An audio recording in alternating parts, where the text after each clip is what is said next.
नमस्ते। आज हम एक बहुत ही दिलचस्प सवाल पर बात कर रहे हैं।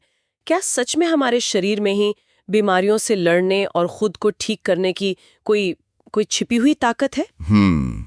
हमारे पास जो स्रोत है, एक बंगाली यूट्यूब वीडियो, वो तो यही दावा करता है कि कैंसर, शुगर, ब्लड प्रेशर जैसी जो बड़ी-बड़ी समस्याएं हैं, उनका हल भी हमारे अपने अंदर ही है, बस उसे काम करने देना है। बिल्कुल। ये सुनने में शायद थोड़ा फिलोसॉफिकल लगे। हाँ, वही तो, थोड़ा अटपटा सा लगता है ना। हाँ, पर ये विचार नया नहीं है, सदियों से है। लेकिन जो रीसेंट साइंटिफिक रिसर्च है, उसने इसे एक नई रोशनी दी है, खासकर सेलुलर लेवल पे। तो आज हम इसी के पीछे का साइंस समझने की कोशिश करेंगे। हाँ बिल्कुल, कि कैसे हमारी कोशिकाएं, हमारे सेल्स खुद की सफाई करते हैं, और इसमें ये जो उपवास या फास्टिंग है, इसका क्या रोल है। ओके, क्या वाकई कभी-कभी ये न खाना सेहत का कोई सीक्रेट स्विच हो सकता है? स्रोत तो यही कहता है कि वो शक्ति अंदर है, पर हम उसे रोक रहे हैं। चलिए गहराई में जाते हैं इसके। ठीक है। तो स्रोत जिस अंदरूनी शक्ति या सर्वशक्तिमान की बात कर रहा है, इसका साइंटिफिक बेसिस क्या है फिर? हाँ, इसका सीधा कनेक्शन हमारे सेल्स के काम करने के तरीके से है, मतलब सेलुलर मैकेनिज्म से। देखिए, स्रोत बताता है कि 1974 में बेल्जियम के एक बायोकेमिस्ट थे, एल्बर्ट नाम बताया गया है वीडियो में। Albert, okay. हाँ, उन्हें सेल बायोलॉजी पे काम करने के लिए नोबेल प्राइज मिला था, और उनका मेन काम था लाइसोसोम पर। लाइसोसोम, हाँ, ये नाम सुना है, स्कूल बायोलॉजी में पढ़ा था। हाँ हाँ। लेकिन इनमें ऐसा क्या खास था कि नोबेल प्राइज मिल गया? ये तो बस सेल का एक पार्ट है ना? हाँ, पर ये कोई मामूली पार्ट नहीं है। इन्हें आप हर सेल के अंदर का छोटा रिसाइकलिंग सेंटर समझ लीजिए, या फिर सफाई दस्ता। सफाई दस्ता, अच्छा। वीडियो के मुताबिक उनमें करीब 15 तरह के बहुत पावरफुल डाइजेस्टिव एंजाइम्स होते हैं। 15 तरह के एंजाइम हर सेल में? हाँ, सोचिए, खरबों सेल्स हैं हमारे शरीर में, और हर एक के पास अपनी क्लीनिंग क्रू। कमाल है। पर ये पचाते क्या है, मतलब किस तरह का कचरा साफ करते हैं ये? लगभग हर तरह का फालतू सामान जो सेल के अंदर जमा होता है, जैसे बाहर से आए टॉक्सिन्स, ओके। सेल के वो हिस्से जो डैमेज हो गए हैं, पुराने हो गए हैं। बीमार या अस्वस्थ सेल्स? असामान्य ग्रोथ, मतलब जो कैंसर से जुड़ी हो सकती है। अच्छा। एक्स्ट्रा फैट, हम्म। और यहाँ तक कि जो ब्लॉकेजेस वगैरह पैदा करने वाले पदार्थ होते हैं, वो भी। बेसिकली ये अंदर का कचरा खा जाते हैं, उसे तोड़ देते हैं। ये तो मतलब बॉडी का अपना ही वेस्ट मैनेजमेंट सिस्टम हो गया। हाँ बिल्कुल, रिसाइकलिंग प्लांट भी कह सकते हैं। लेकिन फिर वही सवाल, अगर इतनी बढ़िया ऑटोमेटिक सफाई व्यवस्था है, तो फिर हमें इतनी दिक्कतें क्यों होती हैं? लाइफस्टाइल वाली बीमारियां इतनी क्यों बढ़ गई हैं? ये लाइसोसोम हर वक्त फुल पावर से काम क्यों नहीं करते? वो ज्यादातर तभी करते हैं जब सेल को बाहर से खाना नहीं मिल रहा होता है। अच्छा। हाँ, अगर सेल को लगातार हमारे खाने से एनर्जी मिल रही है, तो उसकी प्रायोरिटी बाहरी फ्यूल को यूज करना है। अंदर की सफाई उस वक्त बैक सीट ले लेती है। लाइसोसोम उतने एक्टिव नहीं होते। तो मतलब हम लगातार खा खा कर इन सफाई कर्मियों को उनका असली काम करने से रोक रहे हैं? एक तरह से हाँ, अनजाने में ही सही। अच्छा, तो ये बात है। मतलब जब पेट खाली होता है या कहें कि फास्टिंग करते हैं, तब ये सफाई का इंजन चालू होता है। बिल्कुल। यहाँ से ये टॉपिक और भी इंटरेस्टिंग हो जाता है। स्रोत में एक और शायद हाल के नोबेल प्राइज का भी जिक्र था। हाँ, सही पकड़ा आपने। 2016 में जापान के cell biologist doctor Yoshinori Ohsumi. Ohsumi, okay. हाँ, उन्हें मेडिसिन का नोबेल मिला था। उनका काम था ऑटोफैगी नाम की प्रक्रिया के मैकेनिज्म को समझना, और इसने लाइसोसोम और फास्टिंग के कनेक्शन को साइंटिफिकली एस्टैब्लिश कर दिया। ऑटोफैगी, ये शब्द थोड़ा टेक्निकल है, क्या मतलब है इसका आसान भाषा में? हाँ जरूर। ऑटोफेगी का लिटरल मीनिंग है सेल्फ ईटिंग, मतलब खुद को खाना। खुद को खाना? ये तो अजीब है। सुनने में अजीब है, पर यह सेल के लिए बहुत जरूरी और फायदेमंद प्रोसेस है। ये वही प्रोसेस है जिससे सेल्स अपने अंदर के डैमेज्ड या फालतू कंपोनेंट्स को, जैसे खराब प्रोटीन्स, पुराने ऑर्गेनेल्स और दूसरे कचरे को पहचान कर तोड़ते हैं और उनके यूजफुल पार्ट्स को रिसाइकिल करते हैं। तो ये वही काम है जो लाइसोसोम करते हैं? एग्जैक्टली, लाइसोसोम ही ये काम करते हैं। डॉक्टर ओसुमी ने यह प्रूव किया कि फास्टिंग यानी भोजन न करना, वो ऑटोफैगी को शुरू करने का एक मेन नेचुरल ट्रिगर है। ओके। जब आप खाना बंद करते हैं, सेल्स को बाहर से फ्यूल मिलना बंद होता है। तब वो एनर्जी और बिल्डिंग ब्लॉक्स पाने के लिए अंदर जमा कचरे को खाना और रिसाइकिल करना शुरू कर देते हैं। इसी को कहते हैं सफाई मोड में जाना। तो इसका मतलब 1974 की लाइसोसोम वाली खोज और 2016 की ऑटोफेगी वाली खोज, ये दोनों असल में एक ही कहानी के दो हिस्से हैं। बिल्कुल सही कहा आपने। एक ने बताया कौन सफाई करता है, दूसरे ने बताया कैसे और कब होती है, और उसका स्विच क्या है, यानी फास्टिंग। एकदम सही। फास्टिंग एक तरह से लाइसोसोम वाली सफाई टीम को सिग्नल देता है कि भाई काम पे लग जाओ। और इस पूरी सफाई और रिसाइकलिंग की प्रक्रिया को ही डॉक्टर ओसुमी ने ऑटोफैगी नाम दिया। उसकी बारीकियां समझाई। ये जानना वाकई दिलचस्प है कि कैसे मॉडर्न साइंस उन चीजों को कंफर्म कर रहा है जो शायद सदियों से हमारी ट्रेडिशनल प्रैक्टिसेस का हिस्सा रही हैं। हाँ, स्रोत भी कहता है कि पुराने जमाने से ही लगभग हर कल्चर और रिलीजन ने फास्टिंग को इम्पोर्टेंस दी है। निश्चित रूप से। स्रोत में जिक्र है जैसे सनातन धर्म में उपवास को अलग अलग दिनों से देवी देवताओं से जोड़ा गया है। हाँ, जैसे सोमवार, मंगलवार। हाँ, और खास तिथियां भी हैं, एकादशी, पूर्णिमा, अमावस्या। सही। तो वीडियो का तर्क है कि ये शायद सिर्फ धार्मिक मान्यताएं नहीं थीं। इसके पीछे शायद अनजाने में ही बॉडी को रेगुलर सेल्यूलर रेस्ट देने और अंदरूनी सफाई को बढ़ाने का एक इंट्यूटिव तरीका था। भले उन्हें लाइसोसोम या ऑटोफैगी जैसे शब्द न पता हो। हाँ, बिल्कुल। उन्हें मैकेनिज्म नहीं पता था, पर शायद असर पता था। तो क्या हम कह सकते हैं कि हमारे पूर्वजों ने अनुभव से इसके फायदे समझे और इसे कल्चर का हिस्सा बना लिया? ऐसा ही लगता है। उन्होंने इस हेल्थ प्रैक्टिस को कल्चरल और रिलीजियस फ्रेमवर्क में डाल दिया ताकि लोग इसे फॉलो करते रहें। बात तो सही है। दुनिया भर में है ये। हाँ, यूनिवर्सल प्रैक्टिस लगती है। हार्ट डिजीज, ये लाइफस्टाइल प्रॉब्लम इतनी आम क्यों हो गई हैं? कहाँ गड़बड़ है? गड़बड़ हमारी मॉडर्न लाइफस्टाइल में है, खासकर हमारे खाने के पैटर्न में। खाने के पैटर्न में? हाँ, हम अक्सर खाते हैं, लगातार खाते हैं। ब्रेकफास्ट, फिर शायद स्नैक, लंच, शाम की चाय, डिनर, शायद सोने से पहले भी कुछ। स्रोत इस बात पे ध्यान दिलाता है कि अलग अलग खाना पचने में कितना टाइम लगता है, ये जानना जरूरी है। जैसे फल या कच्ची चीजें जल्दी पचती हैं 2 घंटे के अंदर। ओके। कच्ची सब्जियां, सलाद शायद 2-3 घंटे, लेकिन पका हुआ शाकाहारी खाना 3 से 4 घंटे।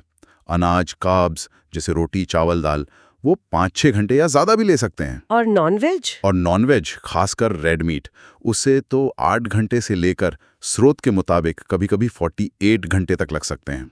अरे बाप रे, 48 घंटे 2 दिन? हाँ, इसका तो सीधा मतलब ये हुआ कि अगर हम दिन में 3-4 बार खा रहे हैं और भारी खाना खा रहे हैं तो हमारा डाइजेस्टिव सिस्टम तो ऑलमोस्ट 24/7 काम कर रहा है। एग्जैक्टली। और अगर पाचन तंत्र बिजी है तो जैसा आपने बताया, सेल्स को अंदरूनी सफाई का टाइम ही नहीं मिलता होगा। बिल्कुल सही। लाइसोसोम को ऑटोफैगी ठीक से शुरू करने के लिए वो जरूरी शांत वक्त या फास्टिंग विंडो ही नहीं मिल पाती, क्योंकि पेट में हमेशा कुछ ना कुछ डाइजेस्ट हो रहा होता है। तो बॉडी का फोकस डाइजेशन पे रहता है, सफाई पे नहीं। हाँ, फोकस एनर्जी को पचाने और स्टोर करने पर होता है। नतीजा, शरीर में धीरे धीरे उन्हीं चीजों का जमावड़ा बढ़ता जाता है जिन्हें साफ होना चाहिए था।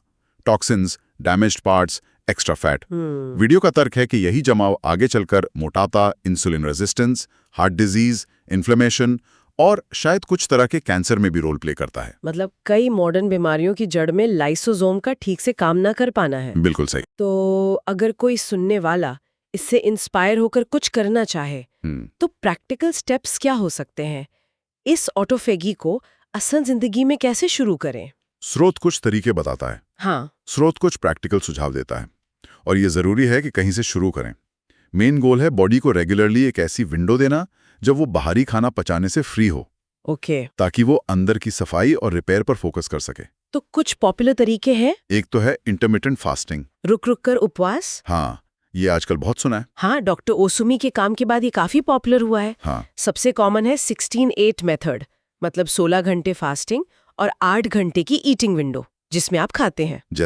जैसे सुबह 10 से शाम 6 बजे तक खाया और बाकी शाम 6 से अगली सुबह 10 तक कुछ नहीं, सिर्फ पानी या 0 कैलोरी लिक्विड। अच्छा, तो ज्यादातर फास्टिंग नींद में ही निकल जाती है? हाँ, यही इसकी खूबी है। इसे रोज कर सकते हैं। और अगर रोज ना कर पाए तो दूसरा ऑप्शन है पीरियोडिक फास्टिंग, मतलब कभी-कभी। ठीक। जैसे हफ्ते में 1 दिन या 15 दिन में एक बार, जैसे एकादशी व्रत होता है। हाँ। या महीने में 1-2 बार पूर्णिमा, अमावस्या की तरह पूरे 24 घंटे का उपवास। और उपवास वाले दिन क्या करना चाहिए? क्या बिल्कुल भूखा रहना है? जरूरी नहीं।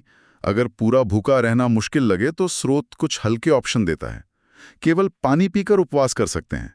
ये सबसे पावरफुल माना जाता है। पर शायद मुश्किल भी। हाँ, शुरू में सिरदर्द या थकान हो सकती है। स्रोत कहता है ये अक्सर बॉडी की सफाई मतलब डिटॉक्स का साइन है।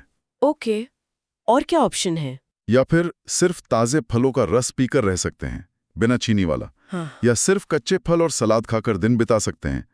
ये तरीके भी डाइजेस्टिव सिस्टम को काफी रेस्ट देते हैं और ऑटोफैगी को कुछ हद तक शुरू कर सकते हैं। और मेरे ख्याल से स्रोत ये भी कहता है कि धीरे धीरे शुरू करना चाहिए, खासकर अगर आदत ना हो तो। हाँ, ये बहुत जरूरी पॉइंट है। धीरे धीरे शुरू करें। अगर पहले कभी फास्टिंग नहीं की तो 16 घंटे के बजाय 12 घंटे से शुरू करें, जैसे डिनर जल्दी, ब्रेकफास्ट लेट। फिर धीरे धीरे 14 या 16 घंटे तक ले जाएं। ऐसे ही पूरे दिन का फास्ट महीने में एक बार से शुरू कर सकते हैं, फिर चाहें तो हफ्ते में एक बार करें। मतलब बॉडी को सुनने की जरूरत है। बिल्कुल, बॉडी को अडाप्ट होने का टाइम दें।